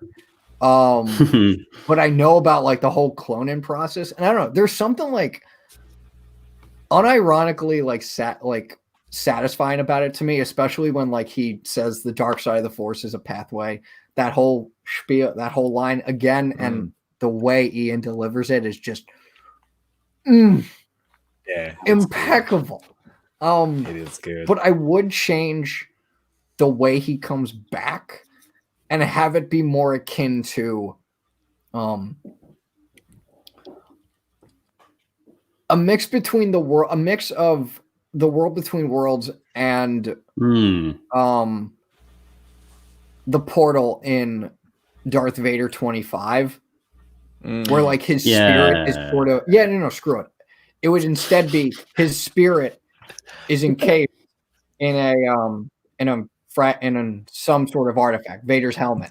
I think it's a glass case of emotion is where he's caught. Yeah, and he would be Ghost is and Palpatine's spirit would be in Vader's helmet, and because it's attached to Vader's, like that's part of him would be still there, and like how he would come back is like that's sort of he would find another body or whatever to attach to, whether it be like another clone body he creates or whatever. I'm trying to like remember exactly like what happens in Darth Vader 25. I think it was like Lord Momin uses his power to come through a dark side locus, and he can jump from person to person. He's in loads of different people. But then he comes through a dark side locus and literally becomes himself. So I feel like maybe at the beginning when Kylo's on Mustafar, maybe his ship's like we cut to his ship, and then we cut to the Vader helmet, and when the Vader helmet starts doing some like cool Sith alchemy crap, and it just goes straight to Vader's and like you see like a line of spirit just go straight to Vader's castle, and then boom, Palpatine comes back, and we're all just like, holy shit. So that's really the way I would change it. Like I don't mind how he came back, but like I think that would have been a lot better. So just subtle then. Just a subtle change. Just a subtle. Sean, what about you? I'm going to do one for each trilogy, but they're quick. So prequels, I would start with Anakin being older, not too older, but teenager. I think that would have just worked better. I think it would just avoid a lot of the criticisms. Like Phantom Menace is not obviously by any stretch of the imagination a perfect film, but like I think it upping his age just makes everything feel a little bit more like it would work. Yeah, I guess. Yeah, just a year or two, even like not much. Doesn't have to be not much. 9 years old. Yeah. With the sequels, I would. I'd go back to originals and the prequels, but 3 years between each film to give them a bit more time, because there is that weird sense that like even between Force Awakens and The Last Jedi, there's a real sense that, you know, by the time Last Jedi was written, Force Awakens was still being made. So I would have liked to have had that more of a sense of the movie would have been made, and then Johnson's working on Force Awakens, gets to see some of the fan things and sort of see how that influences. Because sometimes I just feel like the two movies are great, but they don't necessarily work together because I know how they were made, I guess. Yeah. There's a few bits that just sort of like, you know, obviously with the dice, that's based on a deleted scene of Force Awakens and stuff like that. So you would have kind of, I don't know, whatever. Yeah. No, not huge criticisms, but mainly towards Rise of Skywalker having that extra year to be made to, I think just get rid of some of the cracks and work it out. We can all agree on is that it should have been they should have been given another year, or in case just release the whole 3-hour cut. Yeah. Do the whole thing. Yeah. And then my original trilogy change is very simple. Start of Return of the Jedi, have something that happens in the palace be relevant to the rest of the movie, whether it's the Empire are drilling for Kyber on Tatooine, and there's a few like Imperial agents in Jabba's palace making a deal with Jabba for like land rights or just threatening him or something, and there's a sense like the Lando overhears that, and that's sort of where they know that something's happening. Just a tiny little thing. It could be one scene, and it would just, I think, improve that whole thing, because that first 45 minutes are the end of Empire Strikes Back, where I want them to be the start of Return of the Jedi. So I just need something that ties it. Yeah. I like the way you put that. The beginning of Return of the Jedi is just the end of Empire. Yeah. I knew that Travis would be loving your thing about aging Anakin up. He's been saying that for a very long time, and he's like, God. That's main, like, because I put it on Facebook, the same question, and shared it with a bunch of groups, and got somewhere conservatively in the region about 75 million answers. And that's been, a lot of ones where it's just like, don't make the sequels, like, cheers. But I think the main changes are keep Ben Solo alive, age up Anakin, and I think that's two main ones I get all the time. That's probably controversially, I would also say for Rise of Skywalker, recast Princess Leia. Okay. Bring in Sissy Spacek. She's the same age, and she was the second choice when they were casting Princess Leia in 1977. And just do it. Put her front and center in the marketing. Get people used to it. Get George Lucas to come out and say something about it. Just fully do it, and then at least you could give her. Well, I mean, it is what it is, but I don't think the Leia stuff works in Rise of Skywalker. I think it's too clunky, and it sort of doesn't work for me. So that's fair. It works. That would be my big change. It works for me up until the bit with Ben, whenever she like tries to stop what was that? I'm just pointing out that comment. I'm sorry. I was whenever she like tries to reach out to Ben whenever Ray are fight. It's just from that moment on, it becomes disjointed, and it becomes very vague as to what is happening in the Force, and not in and not in a deliberately mysterious way, in a very unclear. I have no idea what the fuck you're trying to tell me right now. Happening. Maz is telling you what's happening, just basically like narrating straight to camera. Which I think is a problem. Leia knows what she needs to do now, but we don't. Okay. Yeah, we don't, and she could just tell us. But yeah, I think if you recast it, you could probably just keep it exactly as it is, change some of the dialogue, make it less clunky, and then you could probably give Rose more to do, because you wouldn't have Kelly Marie Tran doing a lot of the work for, she was virtual. She was in The Martian. Did you know that? I did not know that. I didn't know that. Just as like a real, very, very minor character. But my family rewatched that recently, and I noticed it, and I thought, well, that's neat. Okay. I got very attached to. I can't tell whom from the Bombad cast is commenting. Yes, but I got very attached to the door. That's probably another small change I'd make. And I got very frustrated when I saw The Rise of Skywalker. I had the same exact reaction when I was listening to your show today, when I was like, hey, yes, me too, because in the theater I looked over at Spencer and I was like, the X-Wing can't fly. It's the door. It's got no door. It's got no wing. There. Like, this is not a fully built ship. What the hell is happening here? Bye, Travis. Don't die. We love you. Let's jump on to another question. So actually, Danny Simplify Danny, who, if you're not following her on Twitter, you should be. So, She's did you fucking answer the great. question, Matt? I Did you just get a said, chance to answer? Palpatine. That's it. Oh yeah, okay, Yeah. cool. Yeah, I'm sorry. I was a very long-winded Palpatine. No, it's Yeah, fine. That's what we're here yeah, for. yeah. All right, so we've got 2 questions from Danny.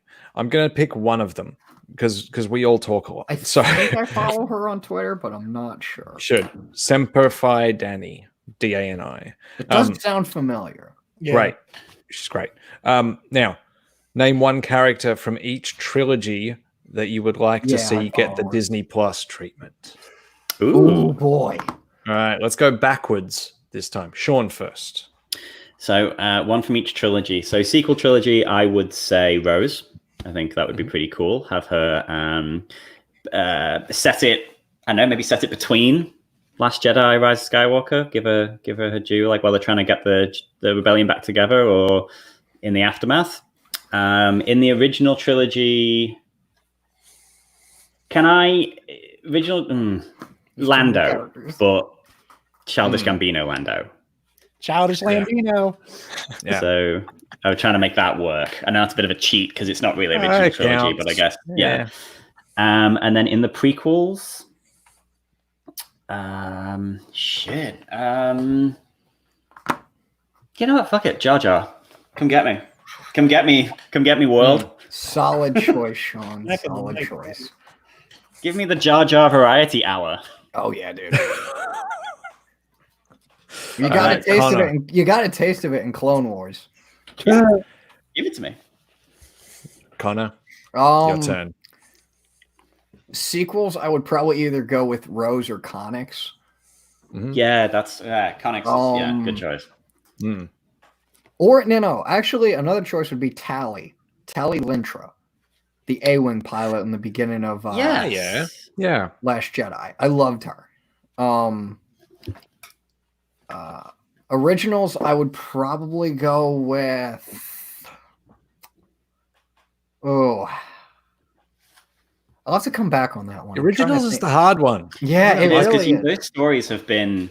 Every character Oh, has yeah. had something, haven't they? Really? Yeah, exactly. Originals, I'd probably go with. Trying to think. Screw it, Chewie. Yeah. Brilliant. Yeah. Chewie. A whole show. So just a show that's In essentially Shri the War. holiday special. Yeah, a whole show. Totally just No spread out. subtitles. Just Right. Look, as long as Canned laughter. Yeah. that would be And good. prequels, definitely my Star Wars wife, Ayla Secura. Yes. So Yep. And I should say, like, Danny's question is like from the trilogy, but I'm going to open it up and just say eras. I'm going to That was modify going it to a be bit. my question. ooh, Yeah, let's- okay. yeah, Okay. My answer. Era. There's too many good characters in Solo that I want to see more of. So Yeah, and it's between. It's Dude, Solo, I would definitely choose Beckett.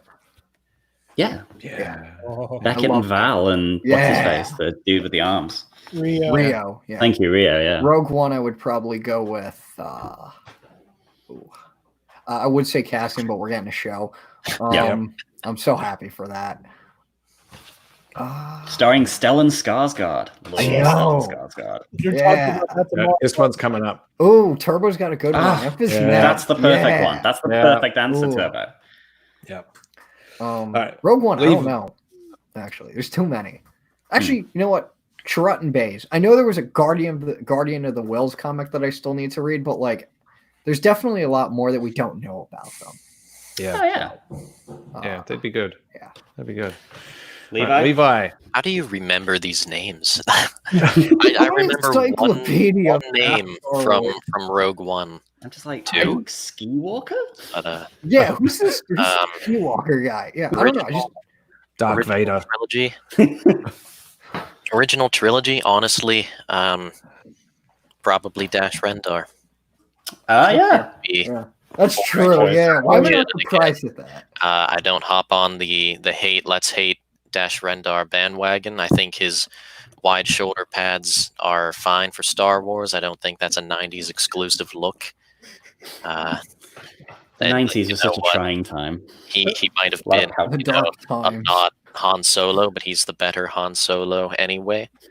Wow. Okay. And if not Dash Rendar, then just a stormtrooper. Follow the life of a stormtrooper. Cool. Yeah. Sequel Actually, wait, no. trilogy. I want to change my original trilogy answer to Wedge. Oh shit! Yeah, that's a good answer. Wedge or See- Lobot. Low buck. You were right first time. Don't push it. Yeah. Don't push Yeah. it. Oh, I'll push it. Sequel trilogy. I don't care. Look. I'd be happy or content with anyone. Maybe a Maz Kanata. Yep. Yeah, let's get 1,000 that- years yeah. of Mars. Yeah, that's my answer. A Maz Yeah. Kanata. Yeah, it See should how be much good. she knows. I want Evan Peel to be the baby of Maz Kanata and Yoda. Okay, that's not where I thought that was going. Yeah. And then for prequels, Ahsoka's kind of already getting the Disney Plus treatment. So I guess my answer has to be Jar Jar Binks. Qui-Gon is a solid choice. Oh, did somebody say Qui-Gon? Yeah, Molly Thomas said Qui-Gon. That is a solid choice, Molly. Yeah. And Levi. I did can- actually- Levi sorry to- mean young Qui-Gon. Yeah. Who will be young Qui-Gon? I said Levi should because he cosplays Oh, yeah. a mean young Qui-Gon Jinn. Hell yeah. Perfecto. I underappreciate him so much. I saw what someone actually who talking about how to change the prequels, and they said Qui-Gon survives, and he's the one who confronts Palpatine at the end instead of Mace. Oh wow! And I was thinking that, I was like, shit, that's good. There's a lot. That's so good. Yes. There's a lot to unpack there, but let's just throw out the whole suitcase at this point. Yeah, that's. Like, I mean, there's to holy make that crap. work's a bit tricky, but like, yeah, I think that would be. I like Mace and all that, but Yeah. having a character who's less contentious with Anakin, like if Qui-Gon was more sort of supportive of Anakin and like understood that the Jedi were flawed, and that's his turning point. Yeah, but anyway, sorry, Jared. Yep, Jared. Ooh, okay. So I'm gonna go original trilogy first. It has a surprise to no one. Darth Vader, but What? hear me out. We have Yeah, like there's Hold not on, much so much Darth Vader. on him. I know. Oh, let him speak. Let the man speak. Yeah. The reason I say Vader is because I think he'd be a good focal point to do stories with the Inquisitors. Yeah. I think that like, Yeah, and I don't think we've gotten enough of the Inquisitorius. Like we've I seen would agree. them, but we have not Agreed. gotten to, like really get in the weeds of that. We started to in Fallen Order. We started very So slightly. good. So good. and I think it would be a really fun vehicle to take where like you in the way that like the Battlefront 2 campaign like announced itself as this like you play as the Empire, like the Empire are the good guys. As far as you're concerned, buckle up, we're gonna go blow up planets and we're gonna pretend nothing is wrong with this. Yeah, For one level, yeah for and like you're going to be a good guy. for like 2 so- hours. Yeah. I think with this, like you have to like watch, aside from like the destruction of Alderaan, one of the most heinous and egregious acts of the Empire take place. Like you now get to watch the systematic genocide of the Jedi Order. Like at the point where like now like this is not just Jedi being caught off guard and gunned down. Like these are people who have to live with the fear of being hunted. Mm. And you get to experience it through the lens of the hunter. And Yeah. it would be a very interesting take on it. That Vader would be a great main character for because we all know him. Yep. Obviously, you get the story opportunities to have his moments of remembering who he used to be, which comes hand in hand with any Darth Vader story. Yeah, Um, which I think the comics do very well. yeah, Yeah. and I think that in the same way that we talked about the dark side being this very evil drug, Yep. like we can see different people's addiction to it. Vader became numb. Hmm. Yeah. There's people like the Ninth Sister in Fallen Order who just Oh yeah, dude. who's just in a constant state of like a frenzied bloodlust. That and the fact that she uses her sardonic humor when she talks to Cal on the origin tree, and she's just like, "It'd be fun to bring you in and turn you into an Inquisitor," and like Yeah. the fact that she says that to me like terrifies me. Yeah, Mm. and Because she's so numb to, because she has accepted that the darkness is a part of her and she's so resigned to it. and the only thing she can feel is just the joy of hurting people. Yeah. Like the Grand Inquisitor is just this masochist. Oh yeah, Mm. dude, the friggin' purge troopers in the game are masochists. Yeah, Their dialogue I think that's creeps me out. Give me. Yeah. Yeah. Make it The hurt. Yeah. pain, give me more. Space, this group of lost individuals who have all sold their soul for a lie. Yeah. I think that would be interesting for the originals. Who get Snoke Windu out of here? No, we're not doing I don't it. want to hear.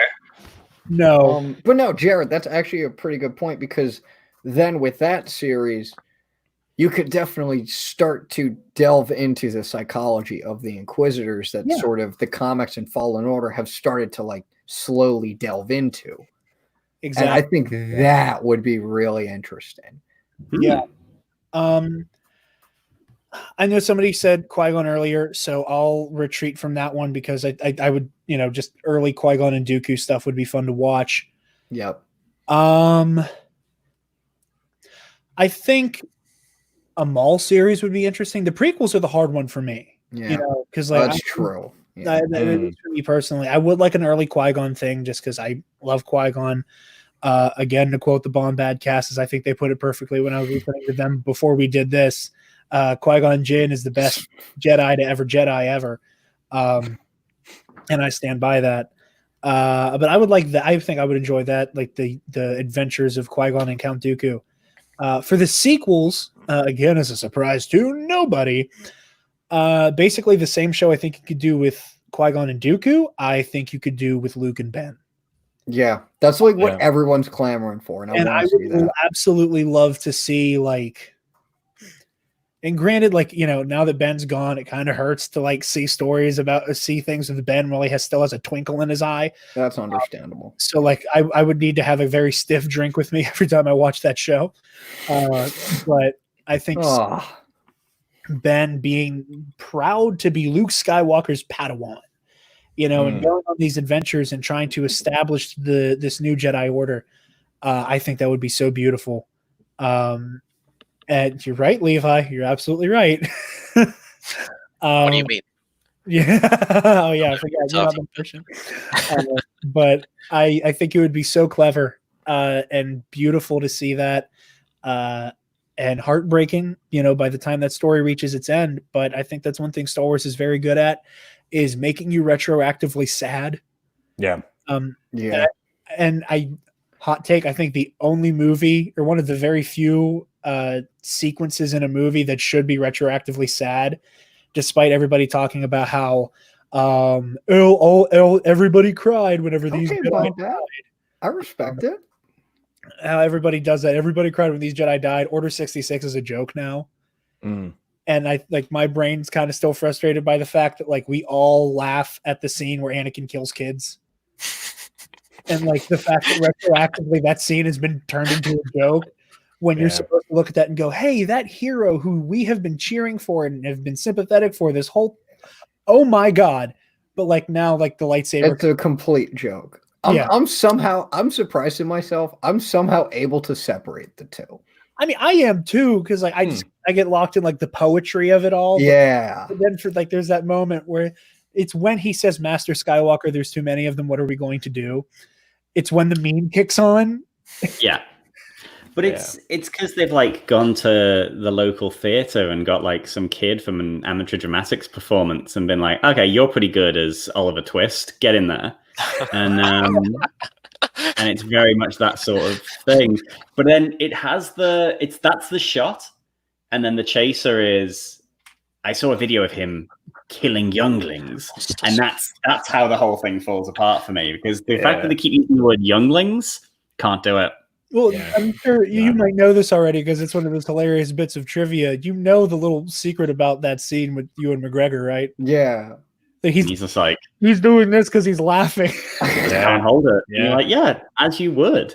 Because it's a very big difference to say that someone's killed children and someone's killed younglings. Sorry, I've got to just say here, I love how Americans type British accents. Poor printers, I'm assuming American. Moster. Moster. Yeah. Many of them. I love it. saw this meme like that where somebody went to type Master. literally out and it said LIT-RAY, like literally. Literally. Yeah, I don't laugh in that scene either. I'm like, I oh don't- god like- damn it, that's so tragic. it was Anakin. nice watching that scene for the first time recently with a friend of mine who'd never seen any Star Wars, and Oh. like, you know, she went through this wave of like going, fucking, this is shit. Like she and I get why. Obviously, she's like, no, Phantom Menace, no, but oh yeah, that bit at the end was kind of okay and whatnot. And then the second one, she's like, oh yeah, this is good, but oh, it's too long. And I'm like, yeah. And then number 3 was just like, Yeah. what? Oh fuck! What? And that was really cool. I think actually what drew it out of episode 2 was, and this is going back to something we spoke about right at the start, was she's not seen any of this stuff, but the scene where Anakin is telling Padme that he'd killed all of the Tuscans plays Vader's theme, and she goes, "Oh, he's Darth Vader." Right. And I was like, fuck. Well, Apparently, this is it's over. kind of hot to Padme. Yeah. And Yeah. but, like that's She didn't get That- rid of him at that point. no. But like that so actually let's that other question, what would you change? That's something I would change in the prequel trilogy. I'd take away some of the musical cues that are too overt. It's Yeah. not just like it's not a hint at a leitmotif for Vader in that episode. It is his theme plays. Yeah. It's not just like the first couple of notes or bars, which would have been enough to just go, oh, something dark is brewing here. But it's like you get the No. whole thing. Full blown, Yeah. forget it. Yeah. Well, the reverse of that is something that is masterfully subtle. And you guys might already know this. Augie's great municipal band at the end of the Phantom Menace is the Emperor's That's great. throne room in a major key. Yeah. That blew my mind. I was sitting with Yoda Bauer at Celebration when I found that out for the first I time. love her. She's and so like- awesome. Oh god, she's amazing. Oh Yeah. gosh. Like, so I just met her like before that, like we'd finally like met up, and then I'm sitting there next to her, and as David W. Collins is getting ready to do it, it's like she obviously picked up on what he was going to talk about, and she's just like, and I was like, what? And she's like, you know this? And I'm like, what? And then he said it, and I was like, oh, what? It is. I just didn't know. And then you told me, like, Yeah. I was here man. in Australia, he's in Chicago, and he's like, I learned something new. I'm like, what are you talking about? And he told me, I was like, fuck. Yeah. Are you kidding? You'll appreciate this. I think it was the first time I ever really found interacted with her was she started talking with the Yoda bot. And like they literally just kept responding. And I'll have to look at my phone. I'm pretty sure I have that entire thread, and I'll have to send it somewhere. do. But just it was so funny. And I'm like, this is one of the greatest Twitter threads I've ever seen. Oh, Because that's cool. because the Yoda bot and her just going off on Yoda wisdom. It was amazing. Please dig that out. Send Yeah. it to me. You got it. Jared, did you get through all of your answers? Yeah, pretty Yeah. much. I really don't have one for the prequels aside from something with Qui-Gon, but I'll take anything with Qui-Gon. Fair. All right. I'll give you mine, and then I think we'll probably wrap this up. We're getting onto the 2-hour mark. And Let me just I don't know. interrupt you Yeah. for 1 second. Yeah. Because what you were saying there about the Darth Vader thing and Anakin and the music, it made me think of something like, it would be very cool to like remove all that sort of stuff that was less than subtle and everything. But I was thinking about this week, this image. Yes. Oh yeah, Yeah. dude. Like, Yeah. I'd sacrifice everything except that.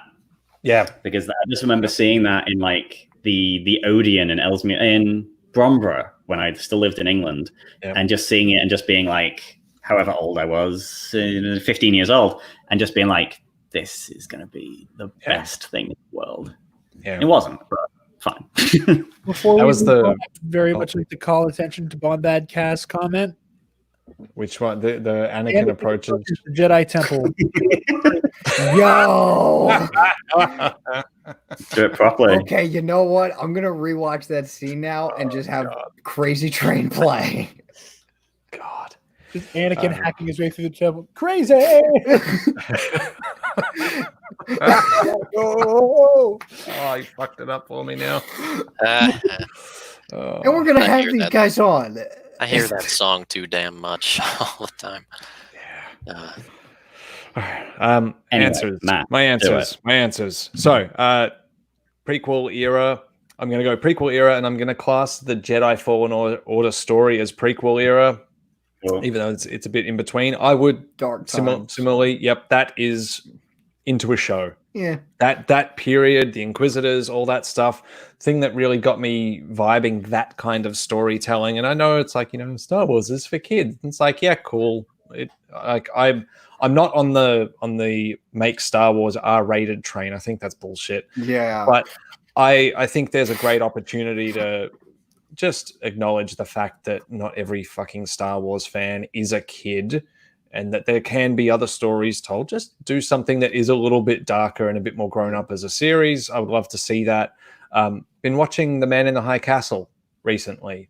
Castle, and it does that great thing. It does the Tony Soprano thing. Now, I mean, we're let's be honest, we're talking about Nazis, but it manages to do like they did in The Sopranos with Tony Soprano. They make someone who is a vile piece of shit kind of sympathetic, and they do that with a couple of the Nazi characters in that, where it's like you see someone trapped, you see how under the thumb of a regime they are and whatnot, and you see their family life, and you feel fucking sorry for these people, and it's like, oh god, like that makes you the way that makes you feel, without there having to be necessarily big story and plot points in there, just by giving a little bit of backstory and context to these characters, is an amazing thing. So seeing something in that Jedi Fallen Order period where you have the Inquisitors, you have the Imperials, and making them the focal point rather than the good guys, and not just have this like instance like, I'm conflicted and feel bad. Nah, I've seen the light, and now I'm gonna be good, like they did with Inferno Squad in Battlefront 2. I thought that just happened too quickly. Like, Agree. Yeah. That I liked it, but I would love that. It was rushed. Yeah. But no, I would agree with that. I'd really like to see like the sort of philosophy and just psychology of the Inquisitors, and it's just like, what I'm doing is right, and just having us question just everything. Yeah. So. But and like the Bombad cast is saying, like, I want to keep the films family friendly. I'm all for that. Oh yeah, but the extended series, stuff, definitely. You can go hard with that. You can do all sorts of things in the extended universe. So that would be what I want there. The original trilogy is a tough one for all the reasons that we've already said. Like, there's not a hell of a lot of characters that I feel like I would need to see much more of. Yeah. So like if I have to pick something, and it's like, that 5, 4, 3, 2, 1, I'm just gonna say fuck it, Ewoks. Just hey man, fuck it. flesh out their society, Ewoks. Like I grew up watching the Ewoks films, and I think that's my first cinema experience, because they got a cinema release here, very limited, but I remember specifically that as my first going to the movies experience. It was Caravan of Courage. That's awesome. I love that for you. The fact that was your that's really cool. It's my first memory of cinema. Like, so that's what I would want from that era. And then the sequels sequels is a tough one, but I think I will echo Maz. But with a twist. I don't want to just see Maz Kanata and all her cool stuff. I want like a young Sex and the City style Maz Kanata show where she is like the Samantha in Sex and the City. Like, I want Maz like giving advice to dudes, like, you got a manscape kind of thing. It's like, what are you doing here? It's like, come over. Her and the code breaker. Like, I want to see, like, my goodness, he could be the Mr. Big of all of this, right? Like, Yeah, we've been I know, streaming I've for too watched- long. We've hit That's what I want. quarantine that's what has I want. broken Matt's poor brain. Hey, That's funny. I'd watch it. I'd fucking watch We'd it. all watch it, man. We'd Yeah, watch it yeah. and make video essays about it. Don't worry about that. Oh, I want to yeah. go in the opposite direction and have Maz Kanata, but it's Cheers. Okay. Hey, that would be good. Okay. Yeah. That'd be I like cool. that a lot. Is she one of the patrons or is she Yeah, the she's a bartender? bartender. Yeah, Yep, she she'd be owns the the same. toilet, and she's like the Crimson Corsair and Han and all that. Ah. But Ted Danson has to play Zuvio.